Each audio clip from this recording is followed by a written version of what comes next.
ఈరోజు బైబిల్ అధ్యయనం కీర్తనల గ్రంథము 34వ అధ్యాయము 22 వచనాలు చదువుకుందాం. ప్రార్థన.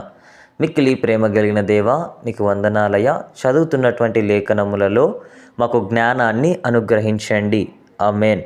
నేను ఎల్లప్పుడూ యెహోవాను సన్నుతించెదను, నిత్యము ఆయన కీర్తి నా నోట నుండును. యెహోవాను బట్టి నేను అతిశయించుచున్నాను, దీనులు దానిని విని సంతోషించెదరు. నాతో కూడి యెహోవాను గణపరచుడి, మనం ఏకముగా కూడి ఆయన నామమును గొప్ప చేయుదుము. నేను యెహోవా యొద్ద విచారణ చేయగా ఆయన నాకు ఉత్తరమిచ్చెను. నాకు కలిగిన భయములన్నిటిలో నుండి ఆయన నన్ను తప్పించెను. వారు ఆయన తట్టు చూడగా వారికి వెలుగు కలిగెను, వారి ముఖములెన్నడూను లజ్జింపకపోవును. ఈ దీనుడు మొర్రపెట్టగా యెహోవా ఆలకించెను, అతని శ్రమలన్నిటిలో నుండి అతన్ని రక్షించెను.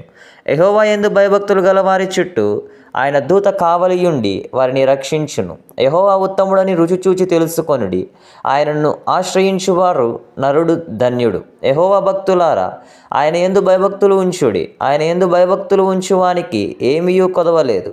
సింహపు పిల్లలు లేమిగలవై ఆకలిగొనును, యెహోవాను ఆశ్రయించు వారికి ఏ మేలుయు కొదవయి ఉండదు. పిల్లలారా, మీరు వచ్చి నా మాట వినుడి. యెహోవా యందు భయభక్తులు మీకు నేర్పెదను. బ్రతుకు గోరువాడైనను నున్నాడా?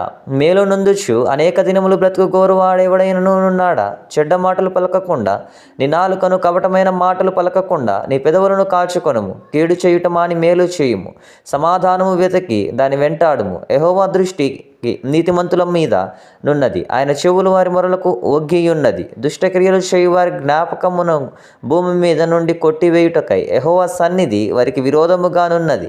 నీతిమంతులు మొర్రపెట్టగా యెహోవా ఆలకించును, వారి శ్రమలన్నిటిలో నుండి వారిని విడిపించును. విరిగిన హృదయము గలవారికి యెహోవా ఆసన్నుడు, నలిగిన మనస్సు గలవారిని ఆయన రక్షించును.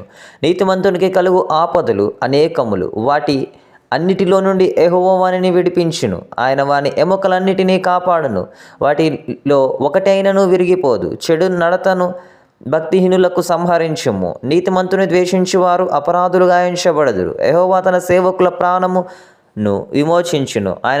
ఆయన శరణు జొచ్చిన వారిలో ఎవరునూ అపరాధులుగా ఎంచబడదురు. ప్రార్థన. మిక్కిలి ప్రేమ కలిగిన దేవా, నీకు వందనాలయ. మాట్లాడిన ప్రతి మాటను బట్టి నేను స్తుతిస్తున్నాను, గణపరుస్తున్నాను తండ్రి. ఆమేన్.